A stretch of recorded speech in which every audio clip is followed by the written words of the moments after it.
to Hunt the Collect with me, Jace. And yeah, in this video I'm just going to go through how I basically set up all of my sling enclosures through the substrate, decor.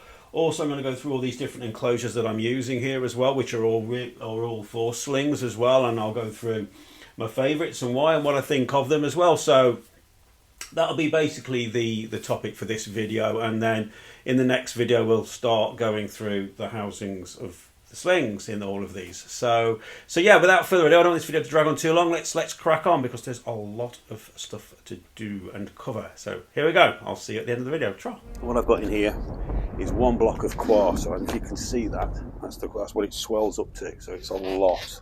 So I've filled the bucket with warm water and put the block in. So the block's been there for quite a while now.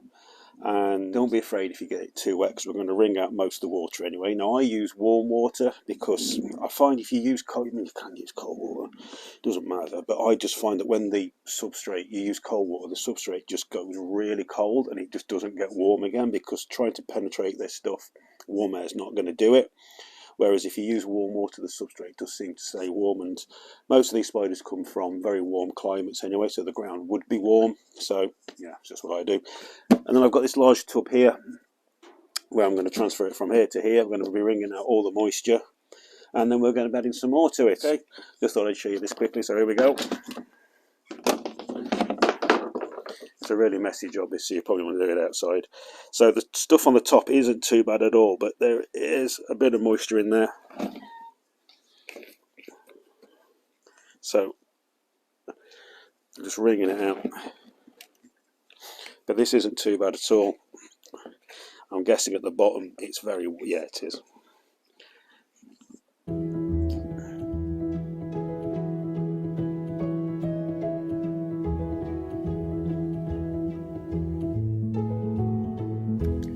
And that's pretty much it.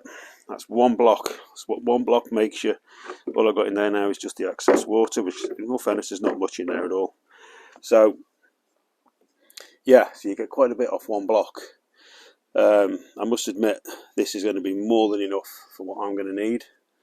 But as you go up in sizes, obviously in enclosures you need more and more. I can remember when I had my tea blondie, my female tea blondie, she had a large glass tank, and I think I used about 4 blocks of quartz sub in that, because I made a big hill on one side and her enclosure was in that, and it was a huge tank. So yeah, so it's quite a surprising bit for the number of slings I've got.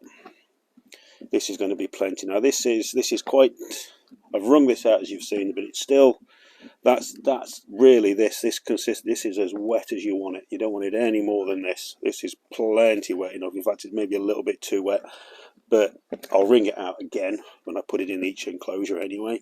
So, because you can probably still get moisture. See, there's still plenty of moisture in there, but hopefully it'll dry out a bit in here anyway, and I'm going to be adding to it. So, but yeah, stage 1 done. Okay, so I've added 4 more blocks of quartz into this now. So this is pretty good. It's a little bit damper than I'd like it, but it'll be okay. It'll be okay. Now, what I'm going to add to this is, for starters, I've got a large bag of sphagnum moss. I swear by this stuff. It's brilliant. So I'm going to put all this in there. I've also got 2 packs of the vermiculite as well. I'm putting both of these in.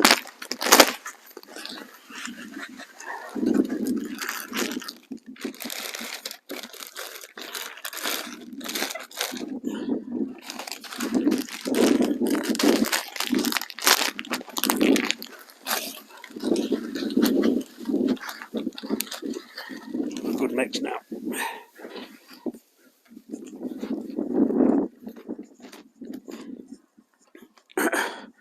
Okay, next I'm going to be adding some of the Terra Spider mix. This is good for the soil species for burrowing in, so I'm going to put a load of this in there.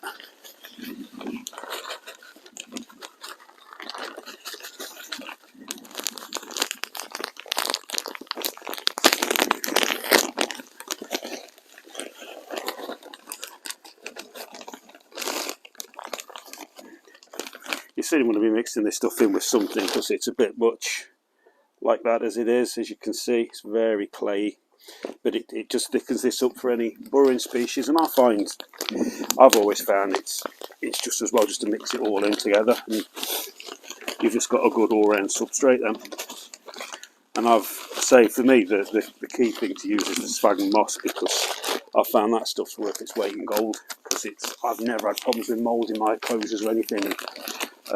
Yeah, so that sphagnum moss is absolutely ace. Right, now I'll give this all a good mix.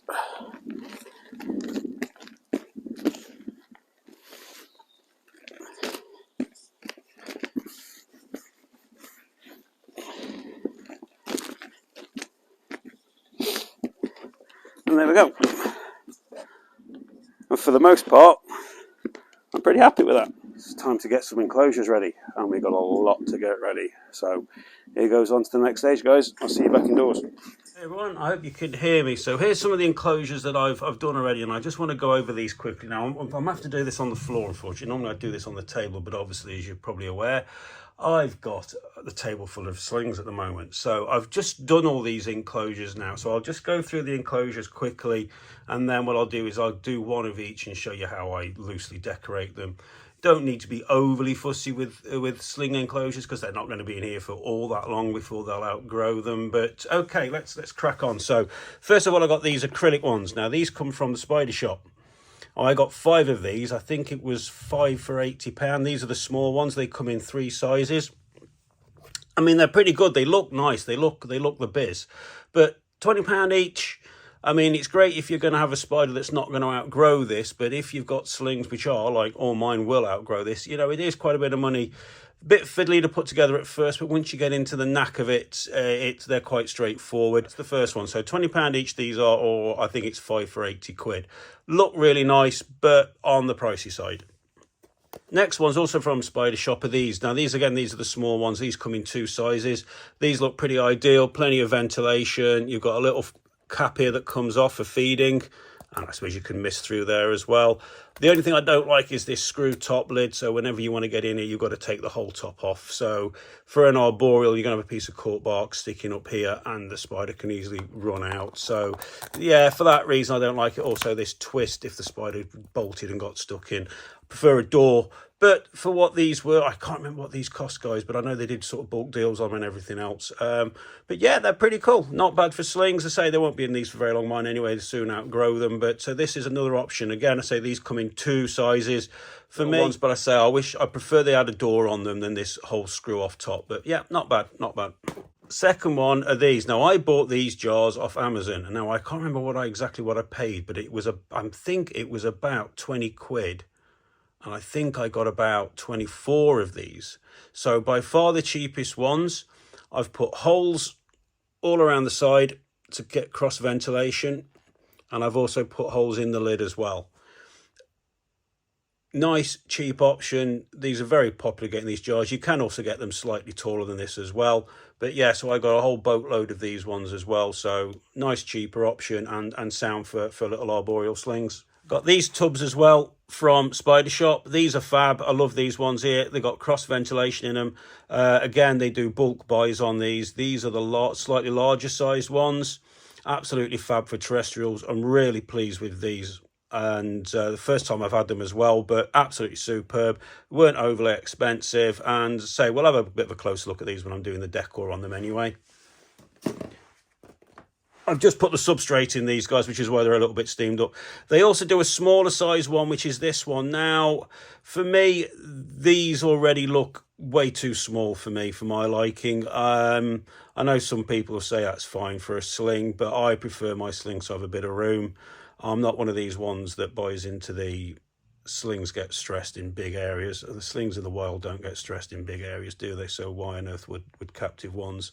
So I'm afraid that's a bit of a thing people say that in the hobby that I don't agree with and never have done, but that's just me.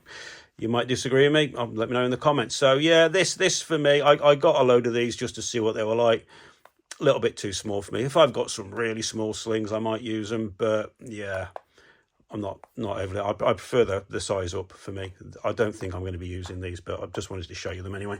And next we've got these tubs as well.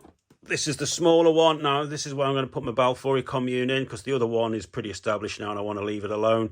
So note that the holes on there, they have holes here already in the lid. Now, the holes I noticed are big enough for slings to climb out of. The reason I know this is because I've had it before with even a Pamfo sling could crawl out them holes. So the Balfour slings are going to have no problem. So what I've done is I've blocked the holes up with tissue paper, with some damp tissue paper, and jammed that in there. And then I've just put tape over the top, and then I've put my own holes down here, along here, and again around the sides, all the way around the sides, for cross ventilation. But these tubs, these Braplast tubs, I think are absolutely fantastic. There's also the bigger square ones, which I'll show you when I start upgrading from these ones here. But these things I think are worth their weight in gold. I used to use these all the time for my Pamfo slings when I was keeping before.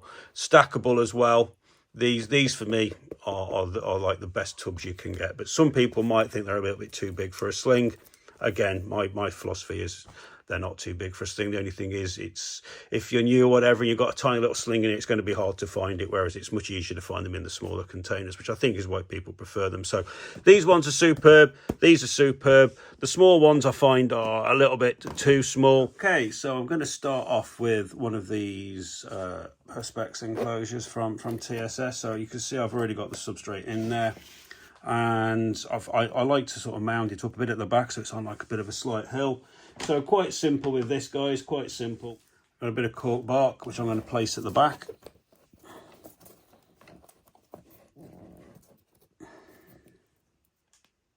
I'm going to add a bit more sphagnum moss to these arboreal ones. I like to put it in, I think it looks nice, but it just holds that cork bark in a bit better, and it just helps with the humidity in these ones as well.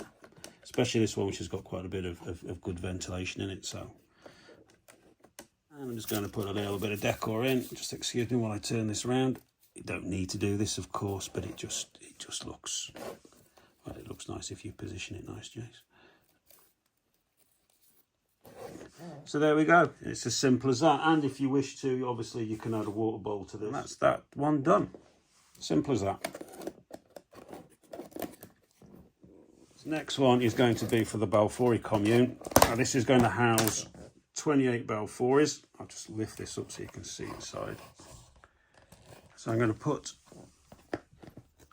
some of this wood that I used on the other Balfour commune in here.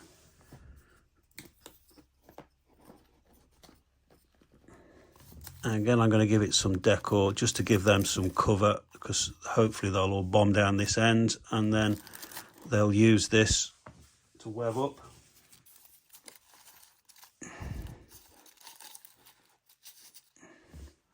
I'm going to put this at the one end, away from where their enclosure is, their hide is.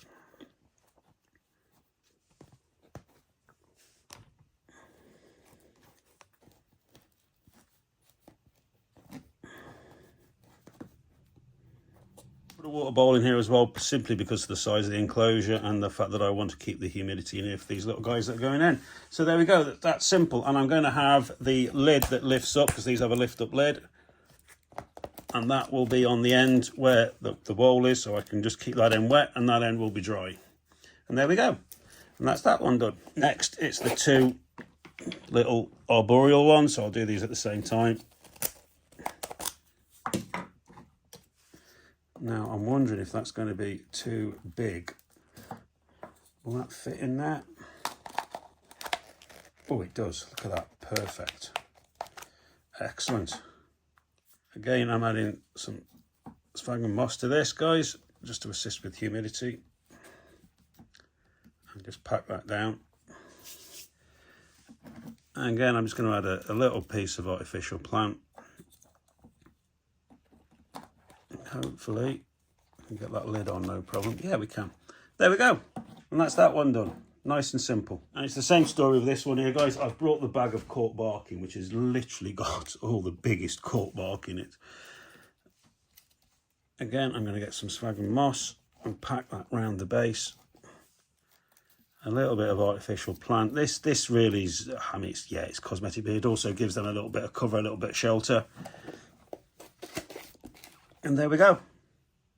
Another arboreal enclosure done. and I'm going to have to do a lot of cleaning up later. Next, we've got one of these terrestrial tubs, or fossorial, doesn't matter. Okay, so I'm going to put a piece of cork bark in here as well, which will be a hide for it, because I love the stuff. It's great for enclosures. So he's got a nice little hide there now. I'm going to add a water bowl to this one as well, which I'm going to put there. A bit of decor as well, so if I shove that in there, there we go. Simple as that. Brill. I do like these. I do like these. They're good. Okay, everyone. So that's basically it for these enclosures. Obviously, in the future, when these outgrow these tubs and they go more into the adult enclosures, definitely I get far more involved with the sort of decor side. I really do like them to look as nice as I can. And obviously we'll go more into sort of the substrate, a bit more fussy with the substrate then, and getting the conditions sort of a bit more bang on. Very difficult to do with these tiny little enclosures, it really is. But that'll be one for the future when these outgrow these, and some of these are very fast growing, so it won't be too long before they are moving out of these into sort of the sub-adult, adult type enclosures. I'm having quite a few enclosures custom made, incidentally, by Natalie from An Enclosure, so I'm really looking forward to getting those. At the moment, she's going to be working on the one big one for the Balfouri commune, so I can't wait to get that. Anyway, the next two videos are the housings of the Slings, so I hope you'll be sure to check both them videos out. I've had to split them into two parts because obviously there were so many to do. So yes, I'll catch you on the next video. If you've enjoyed this video, I really would appreciate you to click the like button. Anything you want to ask, guys, anything at all, or any comments, please shove it in the comment section below and I'll get back to you. And I will see you all on the next vid, which will be in a day or two, because I've already recorded it, as you can see. Just got to edit it. Okay, cheers for watching, guys. I'll catch you on the next one. Trot.